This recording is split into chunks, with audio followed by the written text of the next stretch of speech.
Hi, everyone. It's 1 o'clock, so I think we'll go ahead and get started. We want to welcome you to the Prairie Reconstruction Initiative's 2019 webinar series.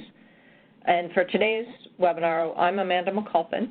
And for today's webinar, Pauline Drobney is going to give you a brief overview of PRI's new monitoring protocols. And we are recording today's webinar, which you probably heard when you joined. And shortly here, we're going to mute everyone. But if you have questions during the talk, you can put them in the chat box, and our colleague, Paul Charland, will keep track of them and kind of alert us to whatever questions. And also, we intend this to be a fairly brief overview, so there should be plenty of time at the end for discussion and questions. So with that, I will let Pauline take over. Oh, and I'm going to go ahead and put you on mute, so that's The conference is now in silent mode. Can you still hear me? No one can How can we tell? Okay, I'm going to go on. Welcome to the Prairie Reconstruction Initiative, and as Amanda mentioned, this is going to be a brief introduction to the Prairie Reconstruction Initiative monitoring protocol. And I do want you to know that the monitoring protocol is very near completion. Amanda and I and Diane Larson are all working to, we've just received the final review comments, so we expect this to be done very soon, and you will hear from us when that is available. To get into the, let's go into the program. The Prairie Reconstruction Initiative is an organization of people who recognize that reconstructing prairie is primary to the work of conservation. We really just need to do it. This is a grassroots organization that has developed tools to understand how to do a better job of reconstructing prairie. And this has all been accomplished with the substantial support and leadership of the U.S. Fish and Wildlife Service and the hard work and dedication of people from many organizations who make up the Prairie Reconstruction Initiative advisory team. And you have met Amanda McColpin and Paul Charland, who are the Prairie Reconstruction Initiative coordinators, and I'm Pauline Drobney, science coordinator for PRI. A fundamental objective for everything that we do in this organization, whether it be to from our database to this monitoring protocol and other pieces of work that we have worked on, is to create healthy prairie. And this really is the foundation of the monitoring protocol. This includes plants and animal species and ecological functions. There's a lot of things that go into creating prairie health. And we want our prairies, if we're going to plant high quality, a highly diverse seed mix, we want that planting to look as much like a high-quality remnant prairie as possible. Sometimes that happens, and sometimes not so much. In prairie reconstruction, we control how and where we plant, what species are planted, how we manage after planting, and the results vary for many reasons, including being influenced by weather patterns, for example, things that are beyond our control. A primary action or intent for all of this work is to convert an area with no prairie vegetation to an area with prairie vegetation. And we want the results to be excellent, and we want those excellent results to be repeatable. Thus, vegetation is the focus of our monitoring because it is basic to all of this work just by definition. We know, at least to some degree, what species we plant and what planting rates we used. A basic measure of success is if we plant species in our prairie planting, do they grow? We also want to know in what year we see species start to appear in our plantings. And then do we see all of the species that we planted? We're also interested in what wasn't planted. What didn't we plant that came up? Some of these species will be natives, and some of them will be exotics or invasives. Some of them might be invasive species that are native but out of balance. And in all cases, these species are species that inhibit prairie development and function. Of course, in this photograph, as we're seeing, this is the invasive species meadow parsnip. So all of the above questions depend on getting a good species list. We need to know what the species richness is in our plantings. Since we're interested in knowing with some precision how things change through time, and we want to be able to make statements about the success of our work backed by the power of statistical analysis, we developed a method of monitoring involving nested plots. These are stratified by soil moisture as indicated by drainage classifications found in USDA soil surveys. We know that species that are planted on a prairie, on a site, are influenced by differences in soil moisture, and so we want to capture as much of that kind of variation as we can. Using nested plots, we can calculate all of the measures of richness, evenness, diversity. We can construct species area curves to better estimate species richness. And as we go through time, we will be able to, the impact of our knowledge will be amplified through time because we will have more data. So I'd like to take you through right now just kind of how we are working, the nested plot, what it looks like, and how it would be used out on a site.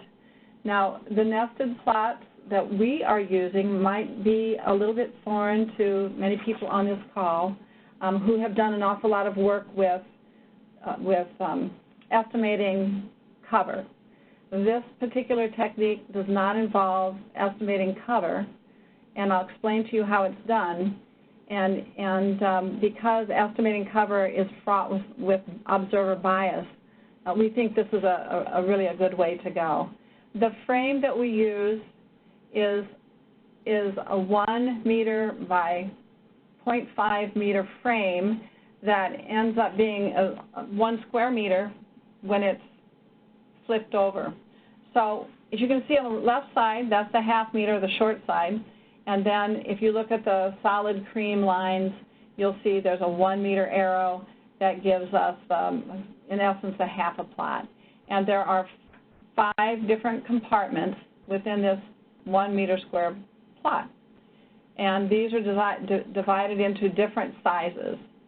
So A, the compartment labeled A, is the first compartment that we would monitor. And then we would go through each one successively. And I'll explain this in just a moment so you can sort of see an example of how that might be used in the field. This is what a frame looks like, a real frame. This particular one is constructed out of PVC pipe with a couple of narrow rods that cross the lower section of it to make those smaller divisions. You'll notice that so all of those things can be pulled out to make it easier to put the frame in amongst this thick vegetation. And you might also notice these elbows here, these PVC elbows. These can be removed and also make it easier to either carry in the field, in the backpack, or to be able to nestle in the vegetation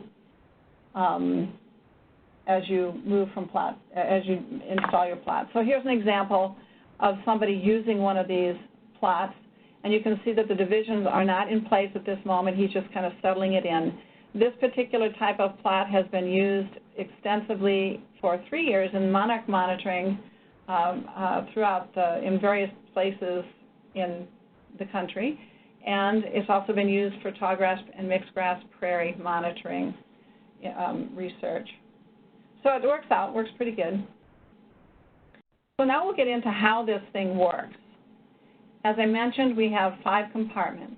Compartment A is the first compartment that would be monitored, and what the kind of the foundation or the idea behind these different sizes is that if we find a species located in compartment A, which is the smallest compartment, and is found consistently among several plots, then that's kind of a common species out on that prairie planting that we're monitoring. If, in contrast, a species is only found or almost only found in compartment E, which is the largest one, then we can surmise that this one is uncommon or even rare within that prairie planting. And so when you enter these data, you will have a compartment indication so you can know which compartment each species registered in, and then we can get an indication of, this relates to frequency and gives us an index of density. So instead of looking at each one of these, looking at a plot or the entire plot or parts of the plot and estimating cover, this provides us with a way of doing it that is much less difficult or biased. So let's run through this particular example with a dummy data sheet down here. So in this particular plot that we've established, it's a very nice plot, I might say. In A, compartment A, we notice that there is Echinacea pallida, pale purple coneflower. So we would write down for our species Echinacea pallida, and we would record it as being in compartment A in plot 1. When we move to the next segment, compartment B, you'll notice that this doubles the area of plot A. So looking at it as an entire piece, it is double the size of A. And we only will enter new species that we find in plot B. So we see that there's a downy gentian there. So we'll enter that data, those data right here under species, Gentiana purulenta, and it's in compartment B.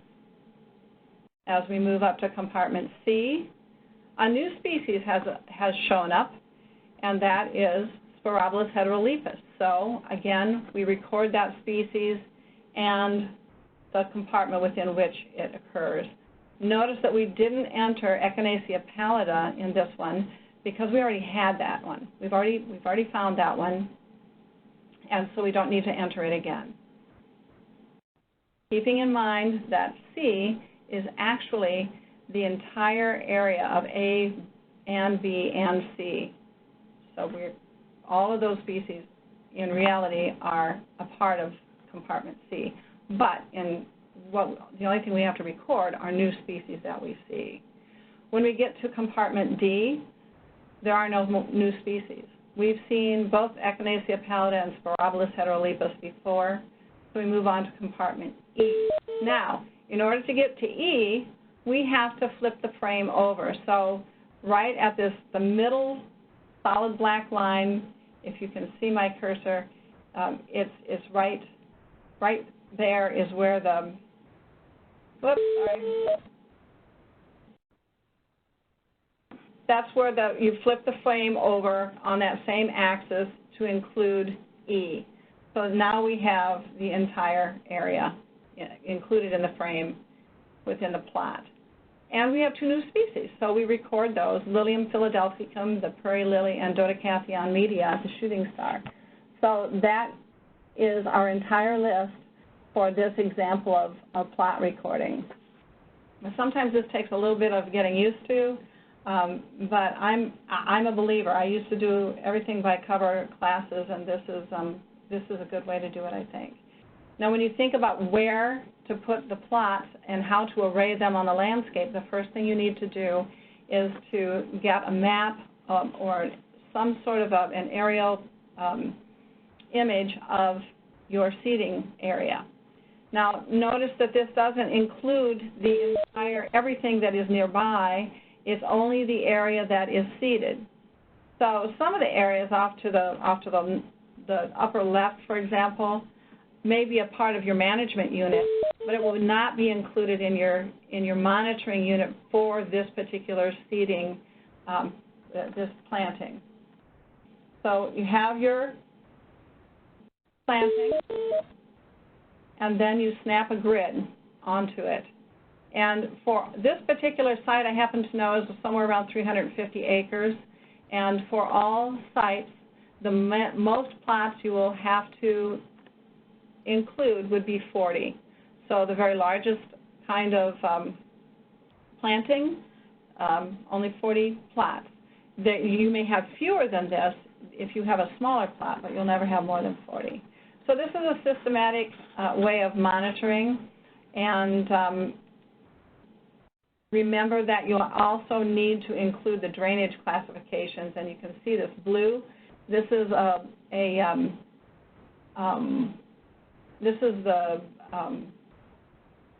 wet area, and the kind of the pinkish purplish part is a MESIC designation, and so we want to just make sure that we're representing all of those different moisture classes.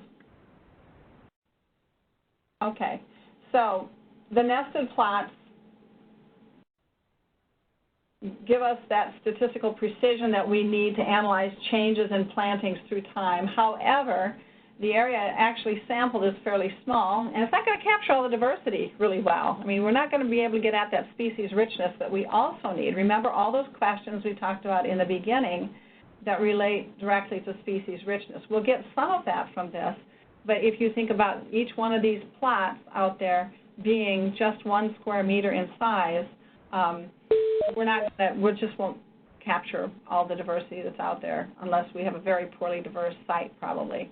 And how many times have you gone out into the field and monitored a plot and then looked right outside your plot, and there's those wonderful species you wished were in the plot so you could record them? Well, we developed a second technique to more completely capture the available species richness through the entire site. And this technique is called the meandering walk, sometimes known as the botanist walk. How species emerge and are arranged on a site is influenced by site conditions. So some sites are more eroded, they may have been grazed at one time, some parts of it are wetter or drier. There may have been some accidents of planting. For example, some small seed may have sifted through the cedar and deposited in a more concentrated way right in one localized area. And so we know that there's variations in the way species end up being arrayed on the site. And so what we want to do, again, is start with that same image of our planting unit with the boundary outline,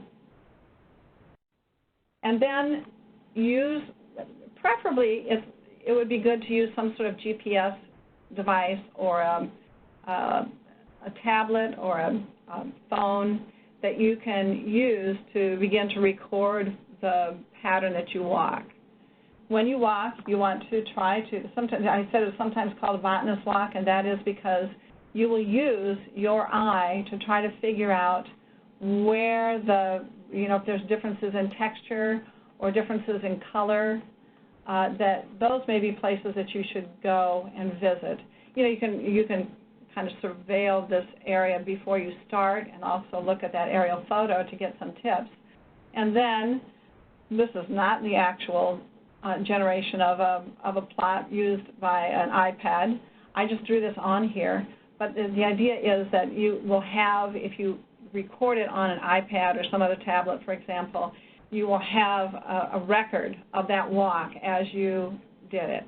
And then you can keep that and follow that same path in future years. Now, you don't have to get really obsessive about it. It doesn't let you have to go exactly on the same piece of ground that you went last time, but as close as you can, just kind of move along. It also happens sometimes that there are some species that, there's a patch, there's butterfly milkweed, I know there's other species in that area, and we missed it. Sometimes species show up later in a reconstruction, and you don't really realize that they're there until a few years into the project. And if you don't have it on that area on your meandering walk, it's okay. You can actually go back. You can go add some spaces. You can add a loop to your meandering walk if you need to, but just be sure that you record that you did that, and also add that to your notes, so you can do it in future years, knowing that the first few years you didn't do it that way, and from this point on you did. So you can still have comparable data that you're generating, but you also will get a greater species list, which is really what we're after. This isn't about cheating. It's really about knowing what the species richness is on your site. In addition to simply making a species list, we are also asking the observer to record abundance categories, and these are not precise measurements. They include infrequent, occasional, common, or abundant. So it's just, and these are as much as anything to help the manager who's going to be making decisions on this site. But that's another thing that you are, as an observer on the meandering walk, you have that piece of information to record as well. So remember, the reason that we are doing this monitoring is so that we can learn. When we started this whole project, our first major product that we worked on was to develop the Prairie Reconstruction Initiative database. And in this database, which is now available for you to use, and if you want to get involved with that, I just really encourage you to contact Amanda McColpin. Amanda is the database guru, and she will shepherd you through the process of how to use the database and help you get your site information entered for the first time. And if you have any problems through time, she can help you. So the kinds of things that are in that database include site information. So what was the site like when you started or before you started? There's some site history information. It also includes data about the planting process. What time of year did you plant? What was your seed mix? All kinds of things that happened at the time of planting. And then the third piece that is in that database involves ongoing management. And the ongoing management is an important piece, and it's sometimes easy to forget that planting is so heavily influenced by what happens after that planting moment. You can have the best planting, the best seed mix, and the best conditions at planting time, and that planting can look horrible 10 years from now because the management was done in a particular way, or it can become a wonderful site. Of course, you won't get anything that you didn't put into it. Any species not planted are not likely to show up.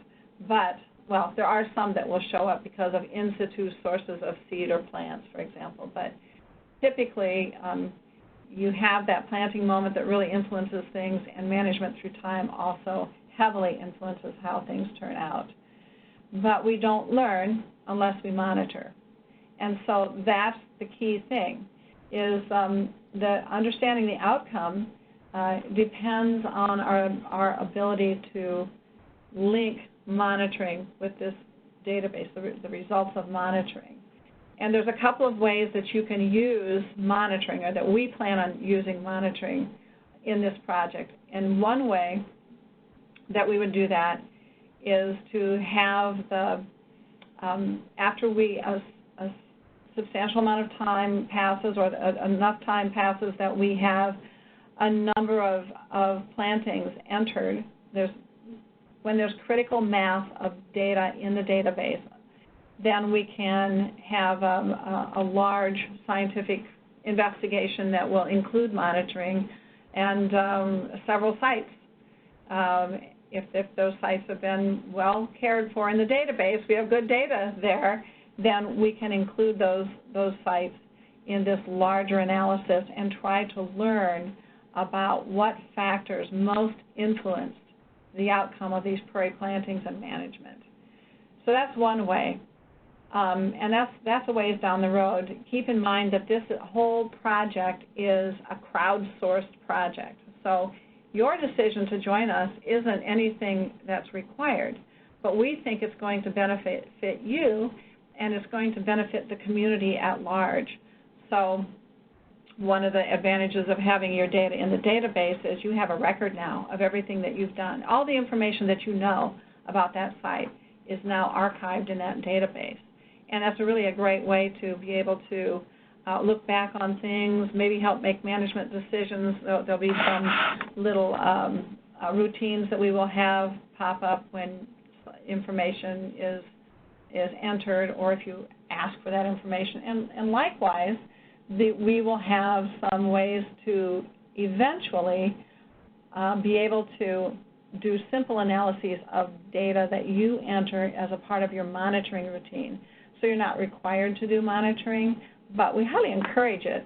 And if you do monitoring in the way that we've prescribed, then your data that you collect will be useful to you, and you will be able to get these simple analyses back, and you'll be able to understand what's going on through time as you do your monitoring. And it'll be able to be used by the researchers that we intend eventually will be doing this larger analysis.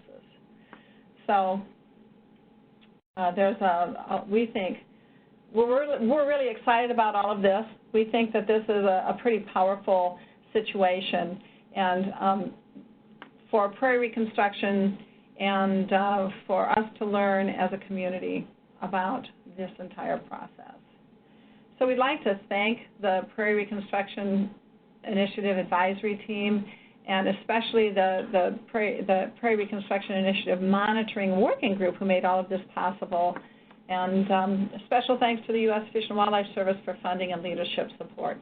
So that's the end of the presentation, and we welcome your questions at this time. The conference is now in talk mode.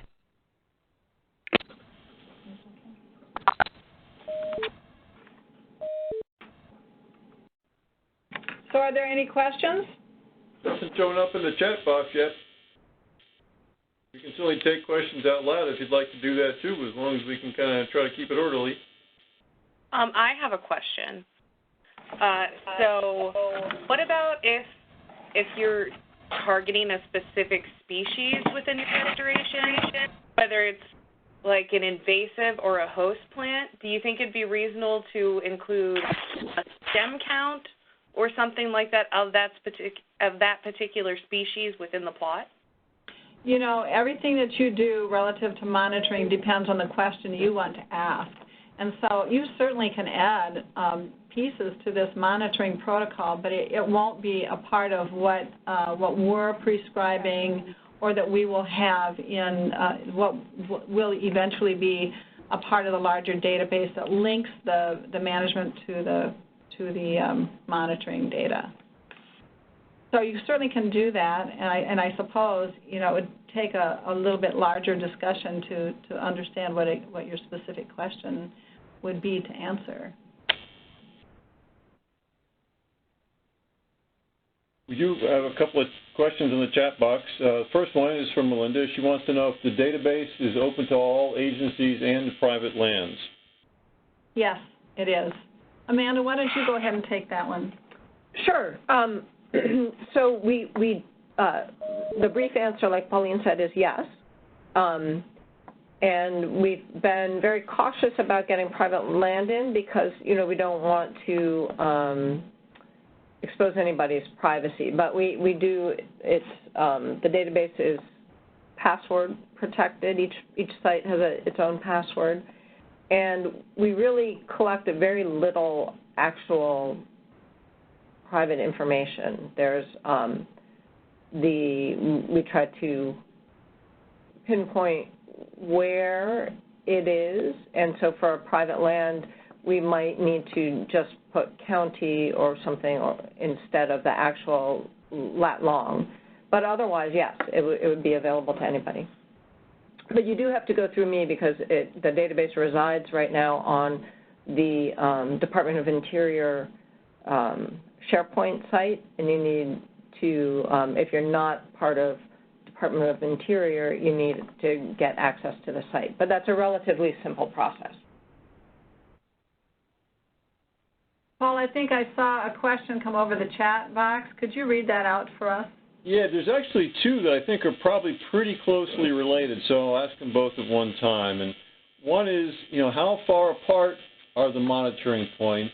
And then following that is there a minimum amount of points required per unit area?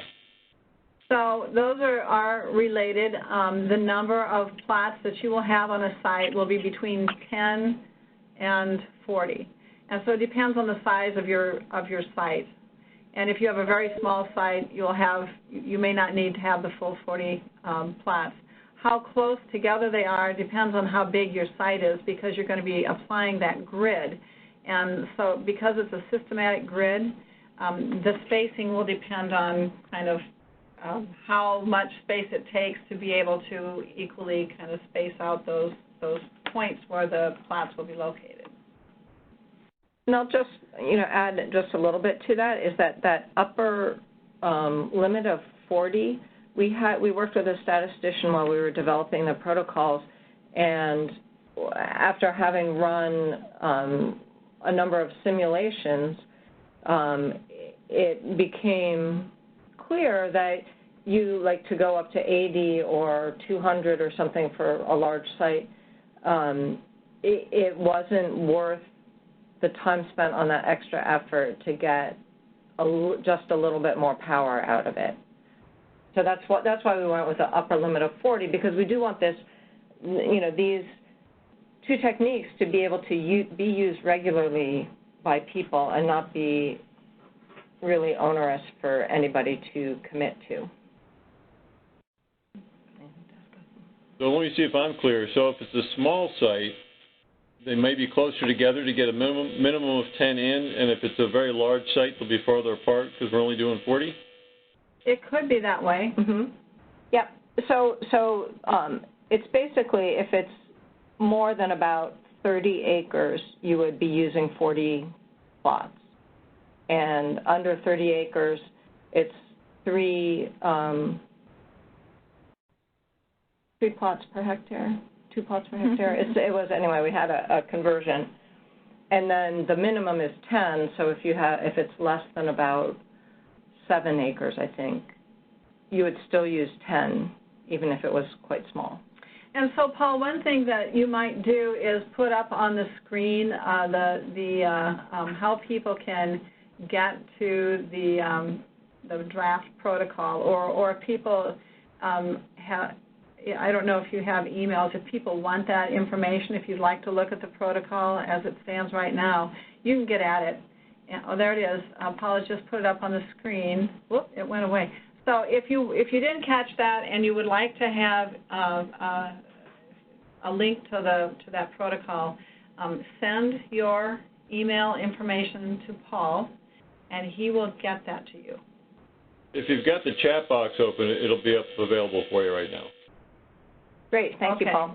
And then the other thing is, as this becomes soup after when we have it all reviewed and we have sent it back and it becomes the final national protocol. This is a Fish and Wildlife Service national protocol, and we and the Fish and Wildlife Service are required to have this sort of standardized protocol that has rigorous review on it. USGS is a part of this, and so it's a very good formal review, and it's available to everybody that way. So it makes it a really a good way to make this protocol what we think is a very good protocol and something that's accessible to everyone. But the thing I wanted to mention in particular is that as soon as that's finalized, and we think you may be able to be testing it this year. That's what we think you should be able to be doing.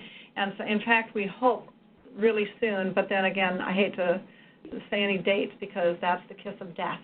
But we will be able to give you some training as you when that time comes.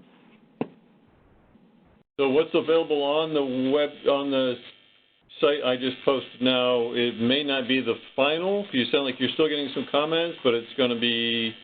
That was the draft that went for formal review. And so because we got some comments back on it, there will be some revisions to it, although, we did only get those comments here in the last few days. So in a quick look, I don't think it will be substantially different from what Pauline described to you, but there might be some differences.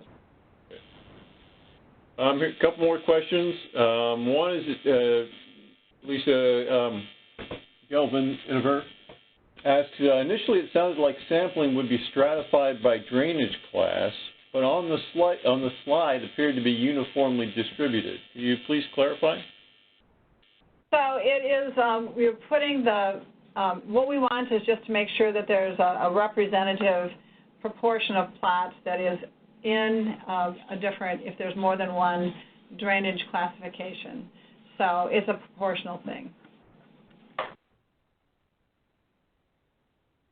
Did that answer your question, Lisa? So it's not true stratification in the sense of you have separate plots. It's trying to get a representative sample of the whole site. And often, you know, people, when they're doing reconstructions, they're targeting a certain seed mix to a certain soil condition or soil class.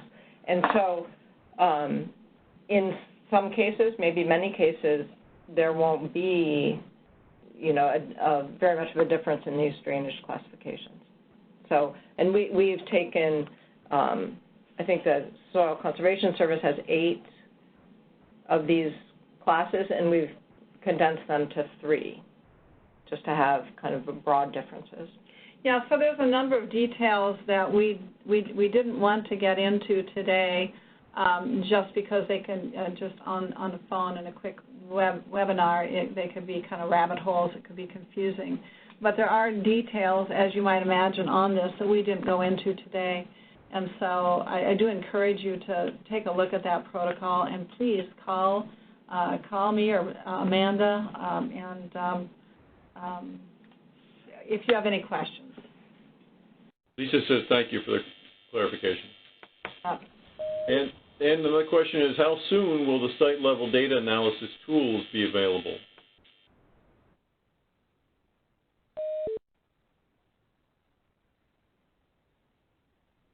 Site-level data analysis tools, could you, I'm not sure exactly what you're asking.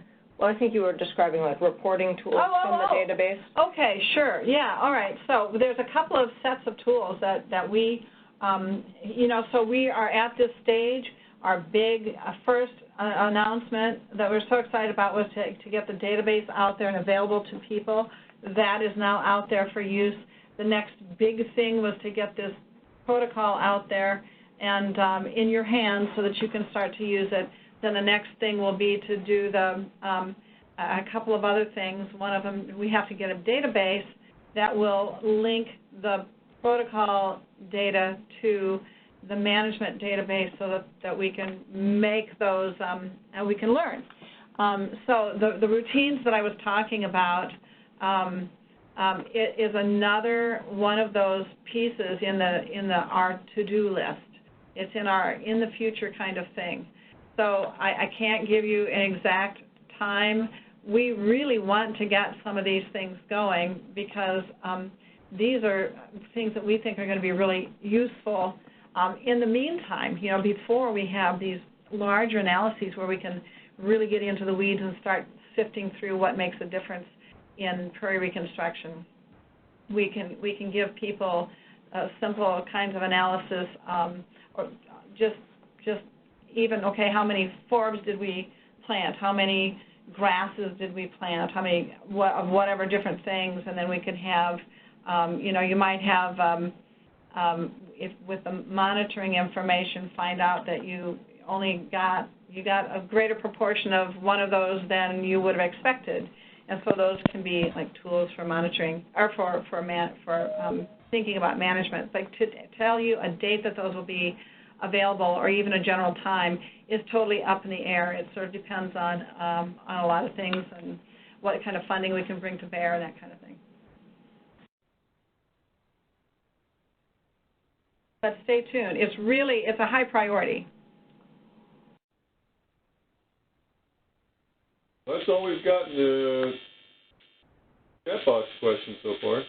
Okay, so I have one other comment then, Paul, and this will involve your relationship to Paul, or at least communication with Paul. and that is, if any of you are not a part of the Prairie Reconstruction Initiative, or if you would like to be, make sure that you let Paul know, and he can put you on that email list. There is a website that we are hoping to launch, and Paul, maybe you'd like to talk about that a little bit. Paul is our guru in that regard. Do you want to say a couple words about that? You know, we're just kind of finalizing some details, so it'll be, you know, we're not sure exactly when it's going to be. I hope we're pretty soon. I won't say too much more, but, you know, once we have it up, there'll be a place, you know, we'll archive webinars, have news and updates and things like that, and a place for you to sign up for the database and for newsletters and emails and such. There is one more question, so I don't want to take a lot of time on the website, and we can talk about that. So when your question is, when you pilot tested the database, what were the biggest challenges you faced in documenting planting details, such as seed mix, date planted, etc.? The biggest challenges in documenting the planting details. Okay, thank you. So we did have a lot of feedback from, about a dozen or 20 people who we enlisted to test the database for us. And some of the challenges were, of course, it was still, you know, just like confusion about what was wanted in a certain spot. And so we worked really hard to clarify that and to put additional kind of validation rules in the database to kind of help guide people to make sure they put in the correct thing. But I think going forward, so there will be a couple of broad things. You know, a lot of people have fairly long lists of species that they planted, and they already have it in some form of some digital form, but it doesn't quite match what we need. And so we are working with our Fish and Wildlife Service data manager to help us figure out a way. That's another one of our high priority things over the next 6 months to a year, is to figure out a way to bulk upload that seed mix information, because that can be, for some people, you know, it's many dozens of species, perhaps. The other thing I think that will be a challenge for people is to make sure to keep up with all the management that occurs, because, you know, of course, as Pauline said in the talk, that piece of it is so important to really understanding what the outcome is, or what how the vegetation, how the flora looks in a particular year. It's really important to understand what has come before in terms of the management. Yeah, and I think one of the reasons it could become difficult to do that is not because it's hard to do it. And in fact, you know, we're striving towards another one of our priorities on our to-do list is to have apps that you can use on mobile devices and be able to enter some of those management actions in the field, from the field. And that will make it, you know, you can automatically upload it onto this database.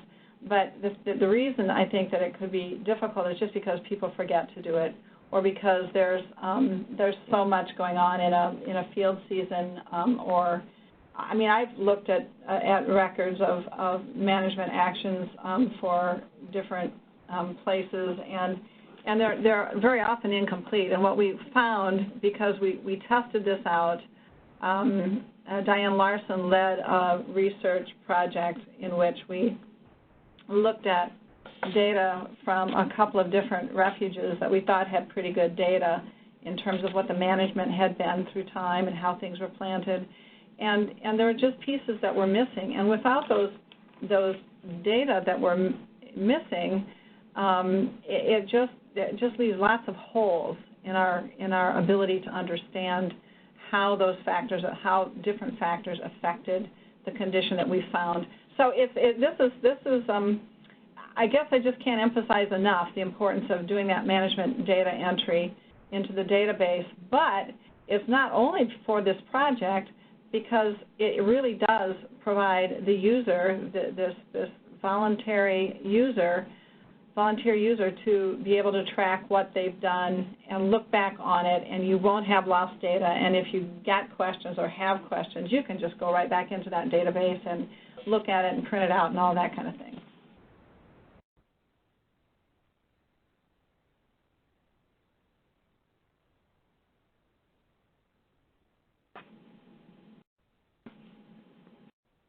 Are there any other kind of questions?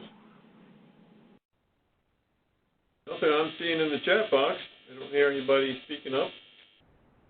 Well, I want to thank everybody for coming. We had good attendance. Looks like there were about 50 people on this WebEx, and Paul has this recorded. So, Paul, you can advise people how they can get a hold of that. Well, it's going to be posted on the website when the website's up and running. So it'll be a little while before we get there, and I've got to do a little editing just to clean up the beginning and the end. But it'll be there, so just appreciate your patience. So again, if you want to be on that list of people who receive information about the Prairie Reconstruction Initiative, email Paul. Let him know that you want to be on that list. You can be a part of the Prairie Reconstruction Initiative larger group if you want. There are things like this. We have field days where we bring people together to kind of chew the fat in the field and figure out what works and what doesn't by communicating with each other and looking at things on the ground. And so those are held kind of throughout our, in various states. We have the WebExes, and what am I missing, Amanda? There's a third thing. Webinars, webinars. So anyway, thank you, everyone. That concludes our WebEx. Thank you. Thanks, everybody. Thanks, you guys. Yep.